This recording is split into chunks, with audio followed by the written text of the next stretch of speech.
Memang wisata di Sleman turun sekali, bukan turun, terjun payung, kasihan terjun payung. Oleh karena itu warga masyarakat sekitarnya nanti boleh ke Sleman tapi harus pakai kartu vaksin.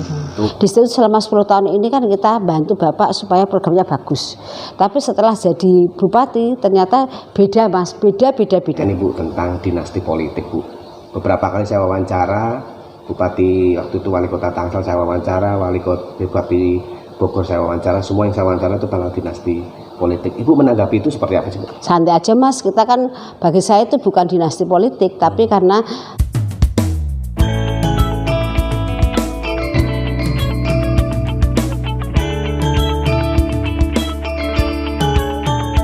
Assalamualaikum warahmatullahi wabarakatuh. Poro konco, poro sedulur, apa kabar Anda? Semoga dalam keadaan sehat walafiat. The Blangkon TV kembali hadir di hadapan Anda, belak-belakan no kontroversi. Dan saat ini saya berada di rumah dinas Bupati Sleman, Ibu Kustini Sri Purnomo. Kita akan ngobrol inspirasi dari sosok beliau dalam memimpin Kabupaten Sleman, terutama di tengah himpitan COVID-19 yang makin marak di semua daerah, khususnya juga di Sleman.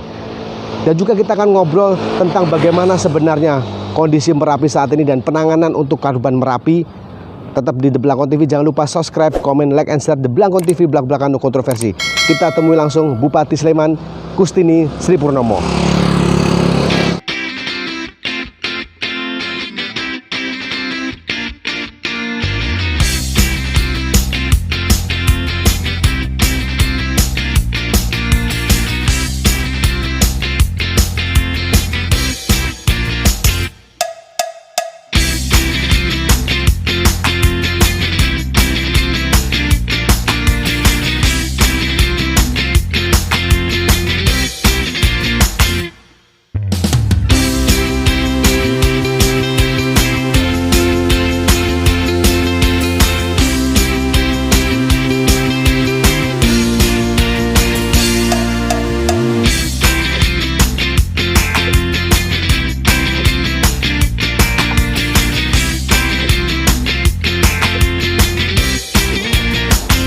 Nah, para konco, sekarang saya berkesempatan nih berkunjung silaturahmi di orang nomor 1 di Kabupaten Sleman, Bupati Sleman Ibu Kustini Sri Purnomo.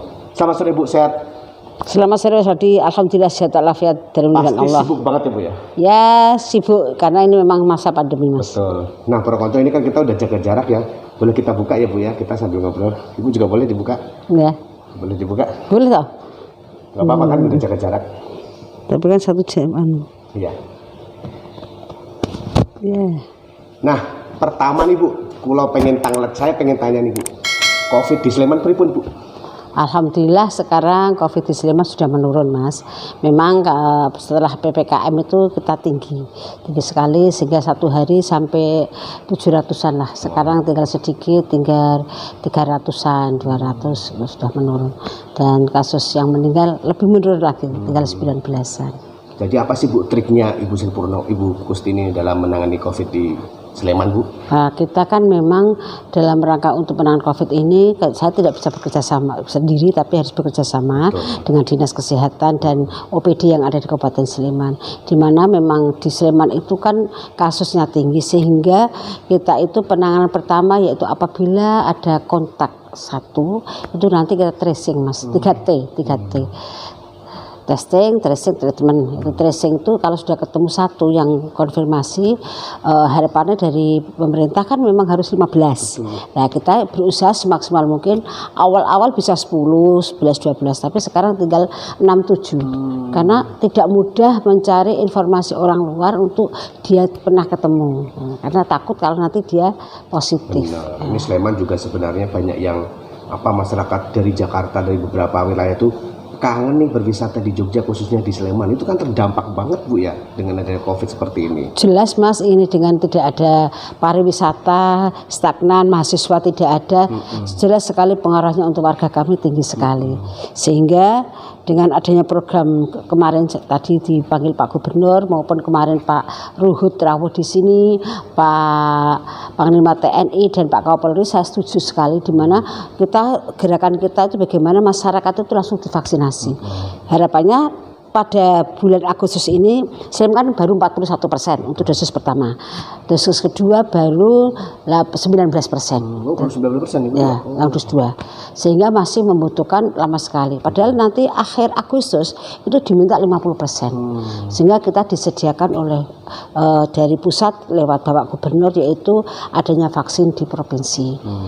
Gerakan kami yaitu nanti masyarakat dimulai dari gugus tugas maupun gugus COVID, gugus vaksin itu di RT RW.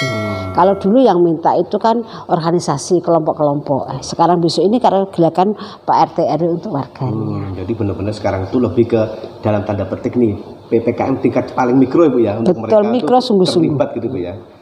Nah, pelaku wisata nih Bu, apa sih Bu himbauan Ibu kepada mereka, dan sampai kapan? Kadang-kadang mereka pikir aduh sampai kapan nih nggak ada penghasilan dan sebagainya. Bagaimana Ibu mensinergikan ke teman-teman pelaku wisata di Sleman Bu? Ya benar Mas, ini pelaku wisata Sleman kan kalau yang wisatanya memang tidak ada, dan memang tidak ada yang masuk karena memang persyaratannya kan lebih ketat, sehingga kami memperdayakan warga warga yang di pariwisata itu tetap yang jualan tetap boleh.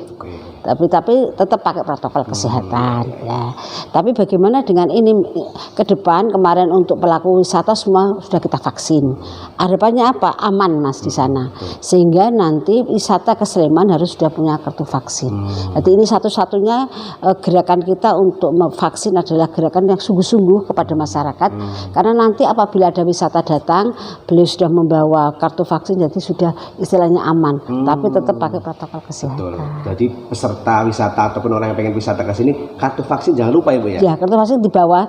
Saya senang sekali karena dengan adanya PPKM 4 ini kan memang wisata di Sleman turun sekali. Bukannya turun, terjun payung, kasihan. Terjun payung, oleh karena itu warga masyarakat sekitarnya nanti boleh ke Sleman tapi harus pakai kartu vaksin. Tuh para konco, saya juga ketemu Ibu ini juga sudah bawa kartu vaksin biar aman semuanya dan tidak menjadi masalah baru. Nah, saya juga pengen tanya nih Bu, teman-teman Poro Konco ini juga kangen dengan Pak Sri Purnomo, Bapak. Ya. Apa kabar Bapak Bu? Alhamdulillah Bapak sehat walafiat. Bapak itu kan olahraganya bagus Mas. Setiap 2 hari lari. Ya. Lebih seger sekarang dengan dulu karena sekarang yang kerja saya. Beliau sekarang jadi petani di belakang rumah dinas itu ada tanah kosong kurang lebih 2,5 hektar. Kita nanam lombok dan sayur dan lain sebagainya. Di samping rumah beliau juga perikanan, dan ini beliau untuk mengisi kekosongan. Kemarin sewa kas desa di Prambanan juga, yaitu ditanami apokat, kelengkeng, jambu. Ini semuanya tujuannya adalah untuk bagaimana Bapak itu habis pensiun itu ada kerjaan dan Bapak itu bisa menghasilkan, dalam arti menghasilkan, kalau uang terus butuh uang ya Mas, tapi nanti bagaimana untuk membantu program pemerintah untuk wisata. Bapak itu masih aktif di partai juga Bu? Partai masih dari DIY Mas, tapi nggak begitu aktif, tapi ya dicantumkan.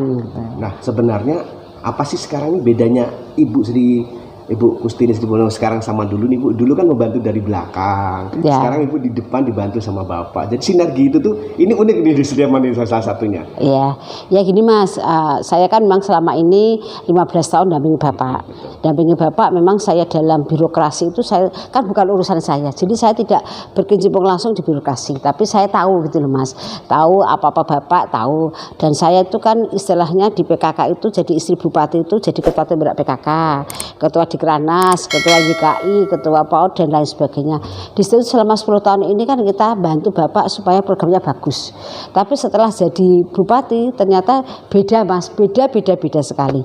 Karena beda program atau beda? Beda segala-galanya. Karena kalau dulu di PKK itu kan memang sosial Mas, sosial sekali. Jadi saya itu jadi ketua penggerak PKK itu istilahnya dapat untuk program kerja saya itu 1 tahun paling-paling untuk 600.000. Kita ngelolanya uang PKK itu kurang lebih hanya dengan ada PAUD 1 miliar. Sekarang jadi bupati 2 triliun lebih ya, yang harus dikelola, yang harus bagaimana dengan dibagi-bagi dengan OPD. Jadi kalau dulu saya kan tidak membuat kebijakan, tapi kebijakannya mikro kecil sebagai PKK di Krenas. Tapi sekarang kan mikro kabupaten. Ya, itu bedanya. Dan alhamdulillah memang dalam rangka ini Bapak memang membantu dalam arti kalau memang ada yang saya tidak tahu. Tapi dia merasa saya tahu, saya dilepas, Mas. Tidak pernah kok berkecimpung tahu tanya apa, nggak pernah. Ya sudah, berangkat kamu bisa. Nah, berarti kita diberi kebebasan asal kita hati-hati lebih-lebih mengenai keuangan. Kita hati-hati membuat adanya perbub dan lain sebagainya, harus dibaca sungguh-sungguh. Ya Bu, saya waktu itu pernah wawancara Bapak juga kan tentang gini, saya tanya, Pak ini kan Ibu calon kuat, dulu masih calon ya. Nah nanti Ibu kalau menang gimana Pak? Apakah Bapak memang mengajarkan Ibu untuk meneruskan dalam tanda petik dinasti ini? Kata Bapak, ya semuanya ngalir Mas seperti itu. Ternyata alhamdulillah sekarang Ibu jadi bupati benar. Dan sebenarnya kalau Ibu melihat program-program dari Bapak dan program-program Ibu sekarang itu, kesinambungannya seperti apa sih Bu? Hampir sinergi Mas, di mana program Bapak itu kan dia kan smart urgency, tapi dengan program Bapak smart urgency 2021 langsung adanya COVID ini langsung terlaksana Mas. Jadi semua program itu sudah pakai aplikasi dan semua pakai IT dengan kemajuan teknologi, bukan hanya pendidikan seperti tapi ekonomi, kebudayaan semua sudah pakai kemajuan IT. Termasuk panjenengan ini namanya IT itu Mas. Betul, ini salah satu cara sosialisasi kepada masyarakat digital sekarang eranya seperti itu. Jadi hampir sama, cuma kalau Bapak itu kan kemarin berakhir mau COVID. Sekarang saya jadi dilantik langsung penanganan COVID langsung melonjak. Nah, ini memang itu sudah amanah ya, saya berusaha semaksimal mungkin dan nanti dibantu oleh OPD, Pak Sekda dan lain sebagainya. Dimana dalam rangka ini penanganan pertama adalah mengenai COVID. Jadi kesuksesan bupati itu bisa enggak menangani COVID. Sehingga saya semaksimal mungkin tenaga saya memang untuk amanah membantu masyarakat untuk COVID. Nah itu cocok Bu, artinya Ibu meneruskan program Bapak lah ya Bu ya. Dan sekarang mungkin Bapak juga masih dipanggil Pak Bupati sebenarnya karena istrinya Bupati. Ibu sebenarnya kalau dalam keseharian ini dukungan Bapak seperti Ibu ini gimana sih? Pulang kerja Ibu itu langsung konsultasi atau seperti apa sih Bu? Ini perlu rahasianya, perlu dibongkar dikit ya. Enggak Mas, saya datang tadi Bapak juga ada. Bapak kan juga punya kesibukan juga. Jadi kalau saya berangkat Bapak kadang-kadang Bapak juga di belakang, jadi pas berangkat gitu. Tapi nanti kalau ada sesuatu yang saya tidak tahu saya tanya. Dan itu tidak semua saya tanyakan. Karena katanya saya bisa belajar sendiri. Itu kan merupakan suatu rutinitas dan nanti itu bisa dipelajari. Jadi pembelajaran. Dan itu merupakan pengalaman yang saya sampaikan itu ya, bahwa selama saya jadi istri bupati itu saya tidak saya ke masyarakat. Jadi di masyarakat, jadi program ini saya jadi bupati menyapa masyarakat ya mudah gitu loh Mas. Karena sudah tahu dari awal. Karena sudah tahu sudah. Jadi Bapak peran sertanya ya membantu kalau memang itu urgent. Tapi kalau enggak ya sudah dilepas. Karena terus terang Mas, birokrasi kita di Sleman sudah bagus. Jadi kita tinggal sebagai dirijen, kita tinggal nutuk apa itu langsung bergerak. Nah, saya setuju sih Bu, karena dan pembangunan di Sleman pun luar biasa dibandingkan beberapa wilayah yang pernah saya datangi bupatinya lah. Nah ini juga ada yang titip pertanyaan nih Bu tentang dinasti politik Bu. Beberapa kali saya wawancara bupati, waktu itu wali kota Tangsel saya wawancara, wali kota Bupati Bogor saya wawancara, semua yang saya wawancara itu tentang dinasti politik. Ibu menanggapi itu seperti apa sih Bu? Santai aja Mas, kita kan bagi saya itu bukan dinasti politik, tapi karena kalau dinasti politik Bapak jadi tak dikasihkan kamu. Nah, ini kan pilihan saya diambil, terus terang saya maju diambil partai Mas. Karena apa? Karena partai itu mensurvei kan jadi tinggi, sehingga saya sampai 3 kali dilamar partai politik besar, akhirnya saya mau. Dan di situ kan saya kan ikut tes, setelah itu tes dan juga dites segala-galanya, sehingga itu kita kembalikan ke masyarakat. Kita kan dipilih berdasarkan pilihan rakyat, jadi bagi saya itu bukan dinasti. Kalau dinasti langsung dikasihkan, ini adalah demokrasi dan itu pilihan rakyat. Itu persis sama jawabannya Bapak. Dengan ibadah yang sederhana itu, kamu seandainya sekarang kamu punya uang 1 juta, kamu kasihkan kepada orang miskin, kan paling-paling kan kamu kasihkan 100. Tapi kalau kamu bupati membuat kebijakan untuk rakyat kamu yang nggak makan, kamu kasih makan, itu nanti 100 orang, 1000 orang, itu merupakan ibadah kamu. Jadi kebijakan kamu ada di situ. Kalau tidak jadi bupati, kamu tidak punya kebijakan untuk membantu rakyat kecil. Kan otomatis kegiatan dulu dari PKK, terus sekarang jadi bupati. Apa sih Bu yang paling merasa berat atau enggak sih Bu menjadi bupati itu Bu? Jadi bupati itu ya tergantung niatnya Mas tadi awal. Tapi jadi bupati ya karena sebagai amanah Mas, jadi tanggung jawab. Dan ini akan dipertanggungjawabkan di akhirat nanti. Jadi